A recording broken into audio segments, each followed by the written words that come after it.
Welcome to part 2 of the Batman Begins breakdown. Today I want to talk about the League of Shadows and how Bruce Wayne trained with them. Bruce Wayne went to the League of Shadows thinking they had the same philosophy as him when it came to serving justice. Now, Liam Neeson plays the figure of Ra's al Ghul. He plays the figure of the head of the League of Shadows, and he's training Bruce. As he's training Bruce, he's arming him with physical ability to defend himself, the ability to disappear in front of a lot of people, to lurk in the shadows and to appear, to be silent like a ninja. And Bruce is encouraged because he's going to use all of these skill sets to achieve justice. Now, Bruce's intention is to serve justice where justice cannot be served.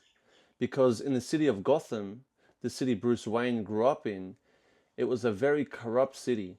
The police, the judges, the bureaucrats, all these people were utterly corrupt. And Bruce wanted to change the city.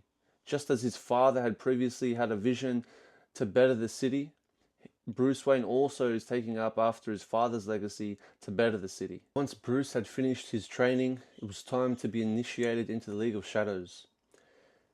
How it went was they presented Bruce with a farmer. This guy was in prison for stealing from his neighbor. Now Ra's al Ghul says to him, you need to execute this man, and this is your initiation. You're in after this. And Bruce argues that no, he should be taken to the courts. He should be tried justly for this. Bruce's line, it really penetrates the heart of the viewer. He says, if we kill him, then there's nothing that separates us from the evil that we're fighting. And this line was beautiful. This is what I want to talk about. As Christians, we're called to be holy. The word holy means set apart. As there are utensils, the chalice, things in the church, they are holy. These have been anointed with the holy oil to be used for the purpose of God. The chalice, which us Orthodox Christians commune from, this isn't a cup so we can drink Pepsi from later on. This is for a specific holy liturgical purpose. And as we are too consecrated with the holy oil after our baptism, when we're chrismated, we are then holy. We are then set apart from the world for the use of God, to serve the Lord. If we are set apart, this means we cannot look and act and sound the same as the world. It shouldn't be so easy for us to get along with worldly people.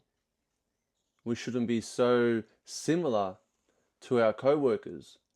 We should be a bit different. We should not agree with them on all their political views, on all their social standards, on their parental styles. We should be thinking differently. We should have a Christian and godly perspective. And it should be showing, especially now in this sort of degenerate society that we live in the West. It should be quite easy not to act like the others. Now, we're not called merely to disagree with them and have a right-leaning political view or a conservative. No, we're called for a much higher standard, which will take time for each person to achieve. But in order for us to be used by God, we have to look different to the world. When I go to work on Monday, I can't go there and start joking about how I went to a strip club and me and my boys did this and we did that and we got drunk and then what? You're going to try to tell them about God. Where's the weight in your words when that's what you're telling them you get up to? Or perhaps you don't say that. Perhaps just the jokes at the lunch table you're enjoying. Are they appropriate? Are you making these jokes just to fit in, just to have a laugh? Crude humor is something the Bible warns us to do, not to do. Warns us against this. So again, to look different to the world, we're going to have to feel like strangers, like we're alienated from people at work. Now, this doesn't mean that everyone's going to hate you. Maybe they will, maybe they won't. Maybe someone will respect you. Maybe someone will say, look, George is all right. I don't agree with him, but at least he says what he believes and he believes what he says. And this is how he lives his life. He doesn't budge for anyone. He serves his God. I don't agree with him, but at least he's got the integrity to remain the same in all situations. Good on him. Perhaps through this person seeing us in this light, one day they will come to us for help. And this is what we're there for. The biggest reason given by atheists online that I've seen over and over again is that all Christians are hypocrites. It's tough. It's sad. Like, I would have something more specific to say to them, but what's more important is what we need to say to ourselves and to each other, is that we cannot be stumbling blocks to other people. We're not going to be perfect, but we cannot stumble others.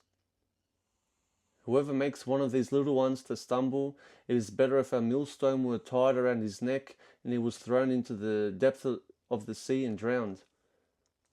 Stumbling people is a huge offense to God. I'm not going to go to work and appear perfect and put on a facade. Of course, we be ourselves, but hopefully ourselves are someone that is in love with God, someone who follows God, someone that wants to get closer to God. So I will not participate in their things. I may stumble, but that's fine. There is integrity in getting back up. There is no integrity in acting one way here and another way there. What is that? Who are we? We're like the guy in Batman, Two-Face. That's who we are. Now, I just want to end this with a short story, something that happened to me. Back in about 2016, I was working with one of my mates from school. We were doing grounds maintenance work. And he was one of the older boys from school. Really good guy, Nathan, amazing guy. And he saw that obviously I had made a significant change in my life. I went from partying with them and doing drugs and this sort of lifestyle, and now all of a sudden I go to home, I read the Bible, I go to church multiple days a week. Like, what happened? What happened? Anyway, I never Bible bashed. Whenever he would ask questions with respect, he was always very respectful with his questions. We would discuss. Now, finally, it came a few months later. I'm at a church camp, and I get a phone call from Nathan. It's a Saturday night. He's like, bro, he goes, have you got a minute? I was like, yeah, no worries. What's up? He goes, bro, the house I live in? He goes, you know how I was always telling you there was like strange things happening and how like the previous owner died in the house and stuff, and he was worried about there some sort of like demonic activity. And so he's like, when my missus like puts our son into the room and all the windows are closed and the curtain just like flies up, or when she goes into the bathroom to have a shower, she closes the door, no one's home, then the door just swings open, like this paranormal activity is going on. He was explaining that she had won some sort of prize where someone from a company would come to their place and give her and 3 or 4 of her friends a makeup for free, some makeup stuff. And this happened. At the end of it, there was another woman that came with her that did zero makeup. She was just there. At the end, the makeup artist said, by the way, guys, this is my sister and she's a medium. I just want to introduce you guys to her. And then the medium sits there. She goes, listen, I feel a very strong presence in this house. And if you guys like, I can come back and get rid of the presence. Now, of course, my mate's wife freaks out. She's like, bro, like, no one told her about anything, and we've been having paranormal activity happening, and now she comes in and says there's someone here that she can sense. So she freaks out. When he called me, they weren't even in their house. That's how freaked out she was. And he goes, bro, what do you guys believe about this? All right, bro, let me call you back. Talk to my priest. Call him back. I go, listen, I got good news, I got bad news. I go, we don't believe in ghosts, bro. Like, if this lady did die in the house, it's not her ghost floating around playing jokes on you guys. If there is paranormal activity happening in your house, the bad news is it's a demon. This is demonic presence. And of course, this sent his missus over the edge, of course. What ended up happening is they ended up coming to church, meeting our priests, getting prayed on, getting educated. The priest telling them, we're not here, we're not going to just come to your house, do a magic trick, say a prayer and everything's going to go back to being fine. No, demons are attracted to sin. Demons will hang around sin. If you keep sinning and if you're away from God, it's hard to repel them out of a house. We can bless it. Perhaps in that moment, sure, there is protection, but sin will invite them back in. Now, did they continue coming to church? Did they change their life? That's between them and God. You know, I haven't seen him in a while. I wish him all the best. Nathan's an amazing guy. The point of this story is, who did he think to call? He had so many. I wasn't one of his closest friends. No way. But who did he think to call out of his 10, 15 mates? He thought, let me call George.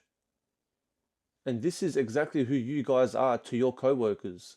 You are that one person in their life that knows God, that goes to church, that when something heavy happens, when their mum dies, when their dad dies, when their kid gets cancer, God forbid, when all of these things eventually they happen to people, they're not going to go to their mate that's going to say, bro, just have a few drinks and like, it is what it is, bro. Such is life, bro. Like, that's not who they're going to go to. They're going to go to you. And that's the moment St. Peter tells us that you have to give them an answer with meekness and fear. This is the moment that we're all waiting for. Those of us who read our Bible, who pray, this is the moment where we're going to be able to plant that seed, give them the hope of the Christian faith, talk about salvation, talk about a life with Christ. This is that moment.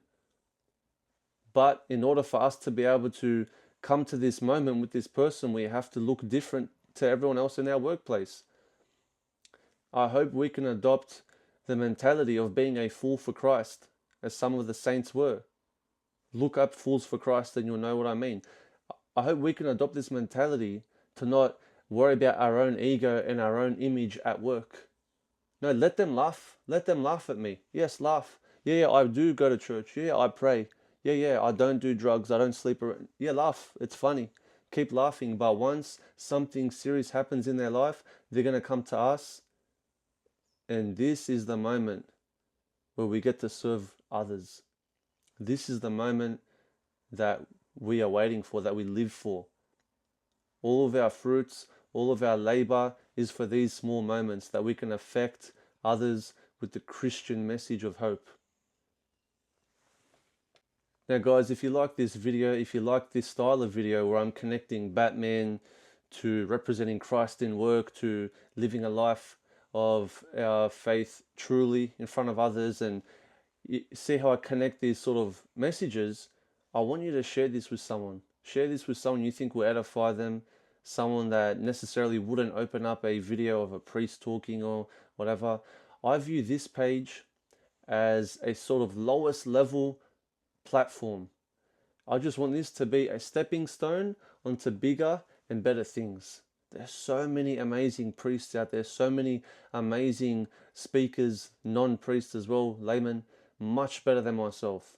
But I just view myself as that stepping stone, the initiation, just that first initial connection.